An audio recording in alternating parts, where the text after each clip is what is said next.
level of radiation contamination, most of the smaller houses in the area were demolished and buried in specially made waste repositories. Thousands of affected trees in the so-called Red Forest were cut down and also buried. Once the designated areas were swept up, liquidators treated them with Borda, a special gel designed to suppress and trap the radioactive dust. Once the gel had dried, it could be peeled off and buried in repositories. The same substance was used to clean up the streets and buildings in the city of Pripyat. The most important job was building the concrete sarcophagus around reactor number 4 that would prevent weathering of the reactor and further emission of radioactive particles into the air. In order to build it, the liquidators had to clean 100 tons of radioactive debris from the roof. The initial plan was to use robots for the task. After cleaning only 10% of the debris, the robots malfunctioned as a result of the intense radiation. They had to be replaced with humans, the bio-robots. Because of the high level of radiation, the liquidators could spend no more than 1.5 minutes on the roof. This time was enough to throw a single shovelful of debris off and run away.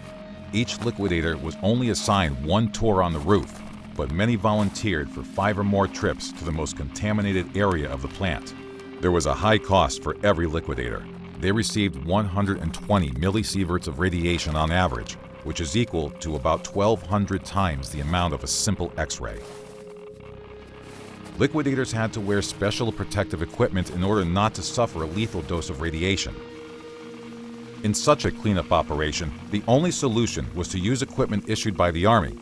Being one of the largest armies in the world, the Soviet Red Army had vast supplies of all kinds of equipment. In the mid-1980s, the Red Army infantrymen were equipped with the OP-1OZK Combined Arms Protective Suit. It was an impermeable rubberized suit designed to protect against toxic substances, biological agents, and radioactive dust. The kit consisted of an OP-1M protective coat that was worn as a cloak, but could be strapped around their legs to provide better protection for the soldier's body. Their hands were protected with rubber gloves issued in 2 versions: the BL-1M summer gloves with 5 fingers, and the BZ-1M winter gloves with 3 fingers and insulated gloves inside. Finally, there was a pair of protective stockings, made from the same material as a coat, with rubberized soles. As the OP-1OZK was not airtight, it was often used in combination with a chemically treated and impregnated ZFO-58 suit made from cotton. The ZFO-58 was worn as a base layer that was covered by the OP-1OZK suit. The color of the OP-1 suit was light green, but it could be turned inside out to the white side that was more suitable for the winter months. Due to the impermeable nature of the material it was made of, the suit was intended only to be worn for a fixed amount of time. In the summer months, the soldier wearing the OP-1 could hardly withstand more than 20 minutes in it. For protection from inhalation exposure of radioactive particles, the liquidators wore a variety of gas masks. The most common were the Army-issued PBF gas masks. There was also the PMG-2 masks used by both the Army and the Civil Defense, and GP-5M masks issued to civilians as protection in case of potential nuclear attacks. The OP-OZK was the best protection the Soviets had for the situation. However, it was far from enough, considering the high radiation levels that the liquidators were exposed to.